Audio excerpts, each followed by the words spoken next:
Alright guys, welcome back to another Division 2 build video, or shall I say builds video. I was going to do these individually, but I don't want to waste my time or yours. So this is effectively just all the headshot builds with the EB and the Bighorn that I run.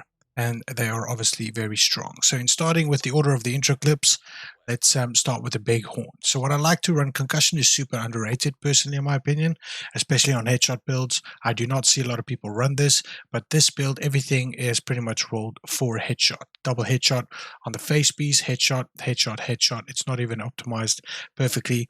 You're running one Hasbro with Unbreakable on it. Trust me, you need that with headshot and headshot damage mod, and then you're running a Providence piece which also gives you 15% headshot with headshot and headshot damage. You get an additional 30% by just running both of these. You get additional weapon damage from this as well as from the Stiker stat. But the beautiful thing about this is you don't care about the stacks. It's almost just a benefit. If you're in a landmark and you can farm with a shotgun, that's perfectly fine, but you don't really rely on that. What you're more interested in is the weapon handling and rate of fire, and that's pretty much what it is. If you can get a piece that's got weapon handling rather than critical hit damage on it, and weapon handling rather than crit damage on this, crit chance on this, that would be perfect. But you're currently sitting on 15% weapon handling. On the Bighorn, I have headshot damage rolled, and in total, we've got 226% headshot damage. So, which means that if you get all of your Bighorn stacks, you've got around 330% headshot damage on this build. It hits really hard, not to mention the weapon damage you get from concussion and the fact that you also get weapon damage from stacks as well. This build hits incredibly hard. However, there is another Bighorn build which I've recently started playing with, which I think I actually prefer. And that looks like this. Still the Bighorn, you've got 3 striker pieces, all with headshot rolled onto them. You're running Ninja Bike, and then you're running the Hasbro on the chest, the same piece, and then on the holster, you're running a Providence.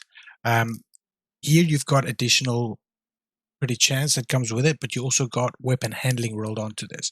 So you've got 8% weapon handling, you've got 15% on this as well. So you're looking at what, 23% weapon handling, which makes a massive difference in terms of clipping heads, because that's what this build is all about. It's not a substantial difference in terms of headshot damage. You've got 220, which means you'll push this up to 320% headshot damage. Personally, I think I prefer this build because of the weapon handling. You could just clearly feel the difference. You're sitting on 1.9 million armor with potentially 320% headshot damage. It's just incredibly strong.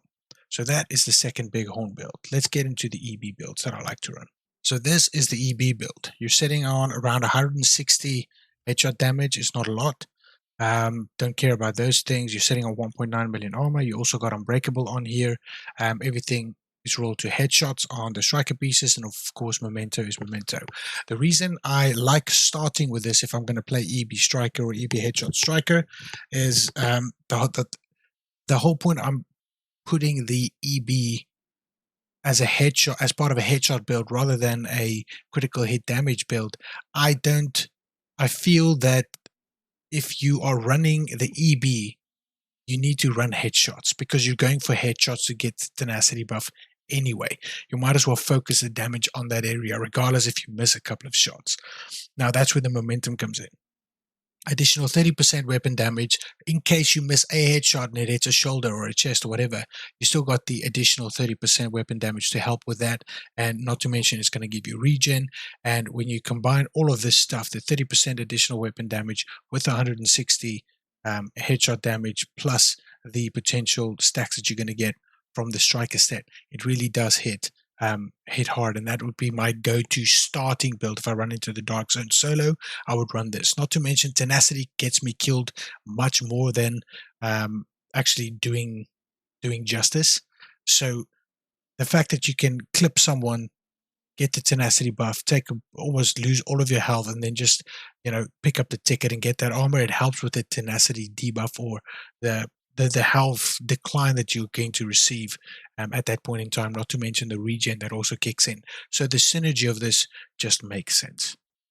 Another alternative to this is, and that's what I will probably switch to, as soon as I'm in the dark zone, I get killed and I lose all of my memento stacks, I'll switch back to this, which is effectively the same build as the initial build that I showed for the Bighorn. Just put something on here.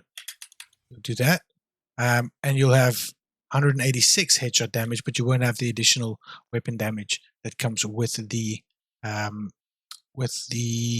memento, but you will get the weapon damage from the headshots that you are clipping as well. So there's 4 headshot builds. It's not complicated. Going into all the details just going to waste your time. It's all headshot stuff. Go for everything headshot, everything weapon handling headshot that's not striker pieces, and add your headshot mods to this, and you should be sorted going forward. So that's my headshot builds. I hope you guys will try it. That's what I typically run, but as you know, I'm more of an SMG player, but I do like jumping into this, especially for team play when I'm playing with my friends, the little that I have. And give it a go. Let me know what you guys think. See you guys in the next one. Cheers.